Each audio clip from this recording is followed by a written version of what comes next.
Assalamualaikum warahmatullahi wabarakatuh. Kembali lagi bersama saya Muhammad Arif di Unhas dari Unhas. Saya akan mengerjakan tugas kewirausahaan yang ketiga.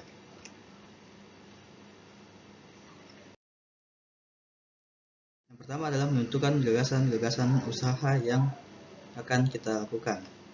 Jadi berikut adalah gagasan-gagasan usaha saya yang saya dapat, yang saya sudah pikir.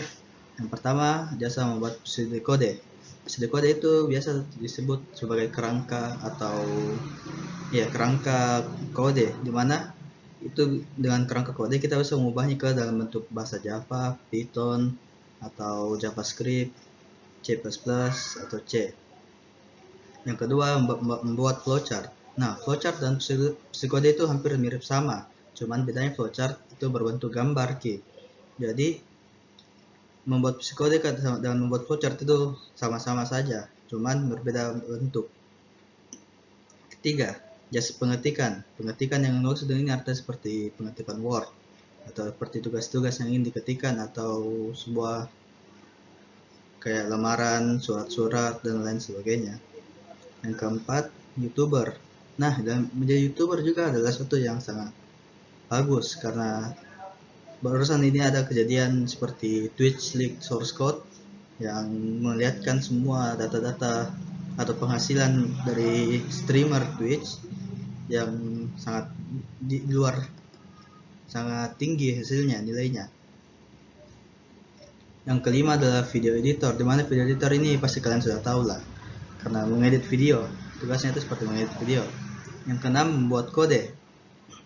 Membuat kode seperti membuat kode apa yang klien inginkan, membuat seperti seperti itu. Yang ketujuh, hacking. Hacking di sini yang dengan artian bukan melanggar aturan, tapi hacking yang mencoba pertahanan dalam sebuah sistem tersebut.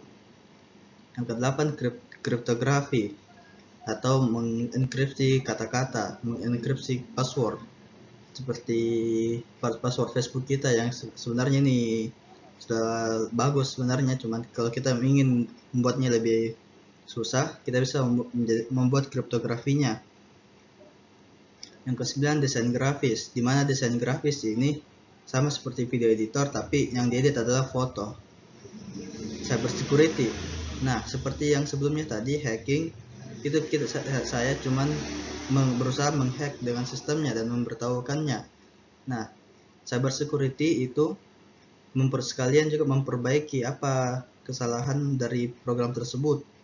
Jadi tidak hanya saya mencoba apa kelemahannya, saya juga akan memperbaikinya. 11, jasa seperti Grab, kayak Grab, Gojek dan lain sebagainya. Seperti jasa pengantaran makanan,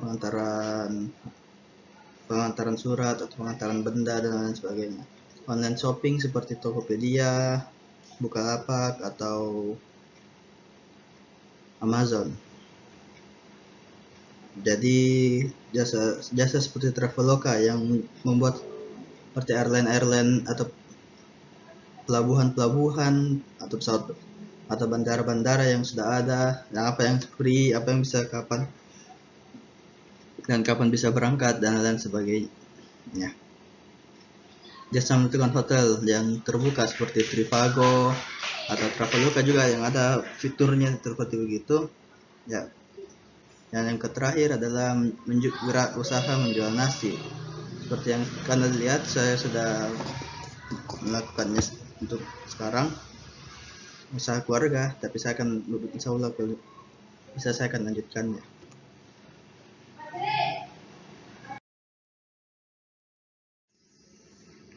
Ya, sekarang adalah analisis makro. Analisis makro itu biasa yang menentukan kebutuhan ekonomi, kebutuhan vital, atau tingkat permintaan dan harga. Nah, kalau misalnya tingkat kebutuhan ekonomi, YouTuber dan video editor itu biasanya kita mengedit video biasa menggunakan laptop yang sangat bagus, dan laptop saya belum bagus. Jadi saya akan menghilangkan saja itu dua.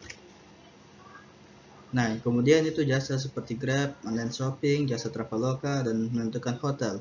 Itu biasanya menggunakan sponsor yang sangat banyak, jadi supaya terkenal. Dimana sponsor itu kita harus membayar juga. Jadi saya akan menghapus 4.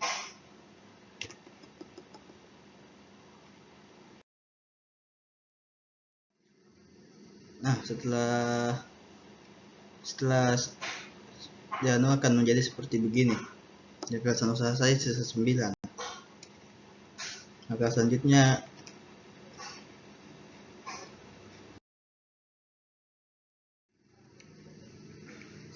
adalah analisis mikro, di mana potensi diri saya dan mengurutkan sebagai prioritas. Jadi potensi diri saya itu masih belum sangat bagus. Saya tidak bisa membuat kode, ataupun untuk sekarang ini saya tidak bisa membuatkan kode. Jadi saya akan hapus itu. Apalagi menghack, karena hacking itu sudah ada tingkat tinggi. Insya Allah jika saya bisa lulus di Unhas ini, maka saya akan melanjutkan hacking atau kriptografinya.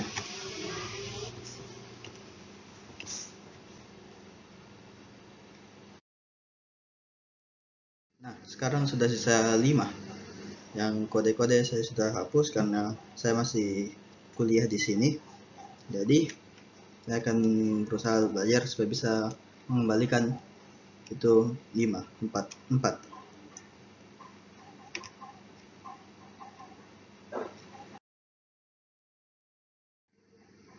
Analisis kelemahan, kekuatan, dan peluang dan ancaman. Nah, atau biasa disingkat KLPA.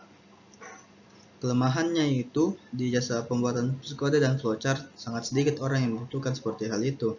Karena pasti kalau mereka menginginkan seorang yang pintar program, mereka juga pasti akan bisa membuat pseudocode dan flowchart.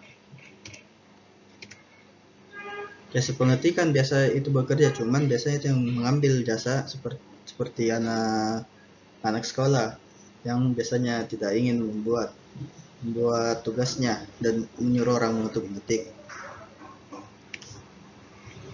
Dalam desain grafis itu sebenarnya saya bisa, cuman masih ragu juga dengan skillnya.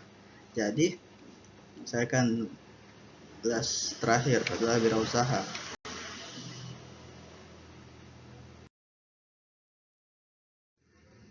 Nah, di sini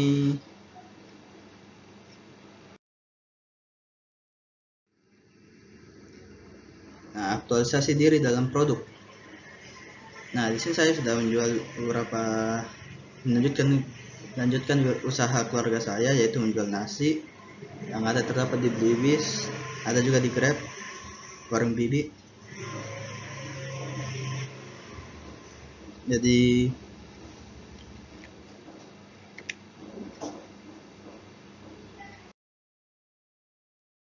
deskripsi produknya itu seperti nasi kuning, nasi campur, dan nasi ayam.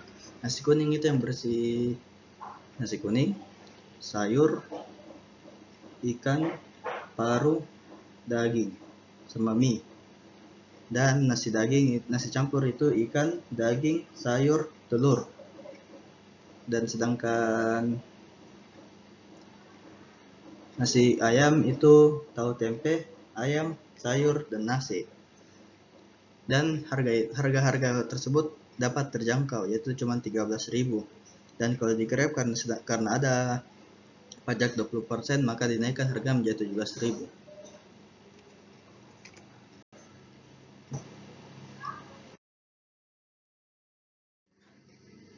Ya, cukup sekian untuk saat ini.